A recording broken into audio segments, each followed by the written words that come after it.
Bonjour et bienvenue dans ce podcast The Mindset Matter avec Stéphane Dandola.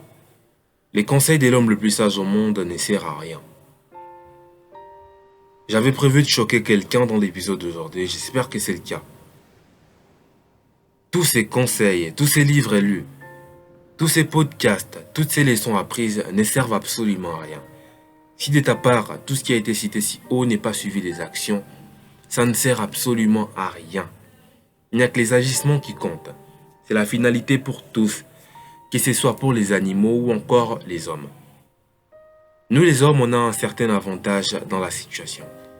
Nous sommes dotés de l'intelligence qui nous permet de réfléchir correctement avant de passer à l'action. C'est ça d'ailleurs qui a conditionné notre évolution dans les temps. Mais peu importe la pensée qu'on a, tant qu'elle n'est pas suivie des actions, elle est vaine. Avoir des pensées, c'est bien. Mais ces dernières doivent être accompagnées des actions pour être confrontées à la réalité et pouvoir les adapter. On a parlé de l'évolution dans les temps, mais il n'y aurait pas d'évolution dans les temps s'il n'y avait pas eu d'action. Tout ne se passe pas toujours comme dans nos pensées, car la réalité n'est pas créée qu'avec notre influence propre, mais aussi des situations extérieures. La réalité est créée de quoi? Il y a les actions et les réactions. Les actions, c'est ce que nous on fait. Et les réactions, c'est comment le monde extérieur réagit à ce que nous on fait. Comment la nature réagit à nos actions. Ce sont ça, les réactions. Et comment les autres personnes réagissent à nos actions également.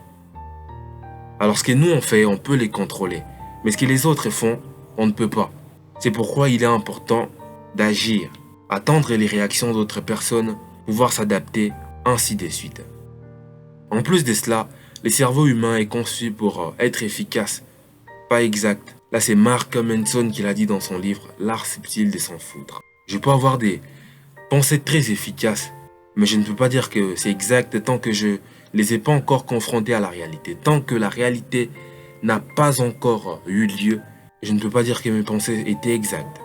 Les livres, les podcasts, les conseils, les leçons apprises ne sont que des expériences des autres personnes. Ces personnes-là nous transmettent leurs expériences. Et chez nous, ce sont des informations. Ça crée en nous des pensées. Quand on met en œuvre ces informations qui nous ont été transmises, ça ne se passera pas toujours comme ce qu'on nous a raconté. Parce que les temps et les circonstances se diffèrent. D'où la nécessité d'agir pour pouvoir appliquer ces informations et les adapter à sa propre réalité, ainsi créer ses propres expériences. Le génie allemand Albert a dit « La connaissance s'acquiert par l'expérience.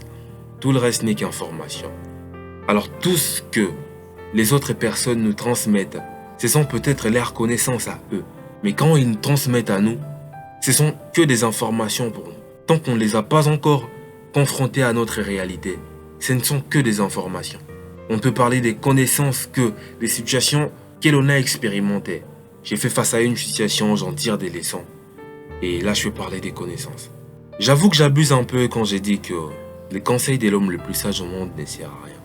Vous savez, quand une personne est passée par où on s'apprête à passer, nous dit comment faire, ça vaut beaucoup. Quand une personne a fait un chemin avant nous, c'est-à-dire que cette personne a commis toutes les erreurs possibles avant d'arriver à la bonne résolution. Et quand elle partage avec nous cette bonne résolution-là, ça nous fait prendre un pas d'avance. Parce qu'on pourra contourner ces erreurs qu'il a pu commettre lui. Mais rappelez-vous toujours, ce sont les actions qui comptent en fait. Parce que les réalités sont différentes. Les temps et les circonstances. Un ignorant qui agit à l'aveuglette sera toujours en avance qu'une personne informée qui n'agit pas. L'ignorant pourrait mal s'y prendre certes. Mais est-ce que c'est grave? On a parlé de l'échec. Est-ce que c'est grave d'échouer? L'échec, c'est un tremplin. Ça nous aide à avancer. L'échec aussi donne des leçons. Tu le savais ça? L'avantage qu'il aura, c'est qu'il a fait face à la réalité. Il pourra s'améliorer au prochain coup. Rappelle-toi toujours, c'est l'action qui compte. Les premières personnes à avoir agi n'avaient aucune expérience, aucun mentor, aucune information, aucun repère. D'ailleurs, comment ils auraient pu? Personne n'était passé avant eux. Mais s'il y a des mentors aujourd'hui, c'est les fruits des expériences de ces personnes-là. Les expériences créent des informations, mais les informations ne sont rien quand elles ne sont pas mises en œuvre. Il faut se servir de ces informations-là pour agir davantage. Sinon, elles seraient stériles et vaines. Nous sommes arrivés à la fin de cet épisode du Mindset Matter. Dites-moi à quel point je vous ai choqué dans les commentaires.